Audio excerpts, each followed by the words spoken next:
An Oregon man was convicted and sent to jail for collecting and using rainwater on his own property, sued by the state for theft. Rancher Gary Harrington built 3 large reservoirs on his own land to collect rainwater and snow melt.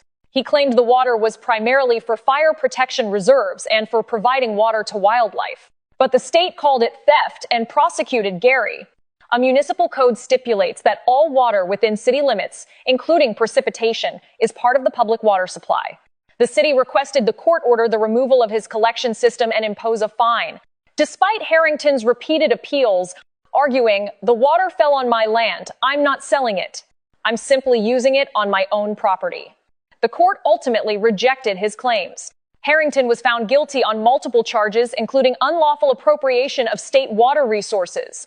He was sentenced to 30 days in jail and fined over $1,500.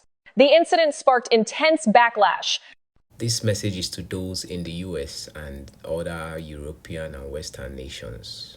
The governments are trying to discourage the people from being self-sufficient. That is why almost everything is connected to the government. Your gas, your water, your electricity. And they are trying to discourage the people from being self-sufficient, from disconnecting from the metrics, from the grid. And so this man here getting arrested is not merely because he used the water, rainwater.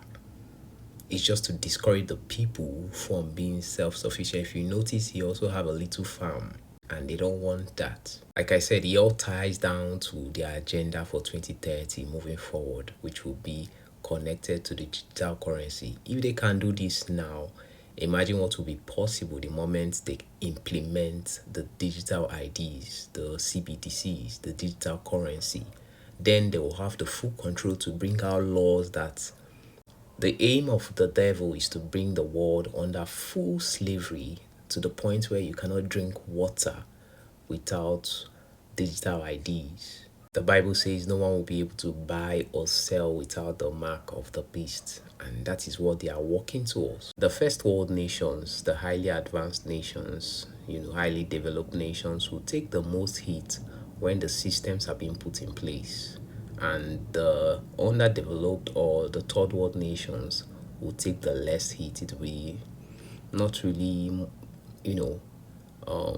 easy to implement the systems here in Africa and other parts of the world. And so everything has its advantage and disadvantage. Just think of it like, to cook your food, you literally have to pay the government. That is what you're paying for. Gas, which is fire, which is the easiest thing to generate. To get water, you pay the government, which is the easiest thing to get from the air or from the land. Here in Africa and other parts, the third world nations, the underdeveloped nations that appear to be doing worse, majority of the people, I don't know about other parts in Nigeria here, already own their own boreholes.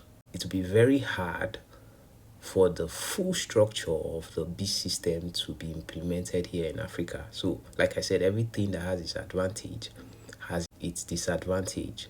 So what the enemy planned for evil will eventually turn out for the good of the continent.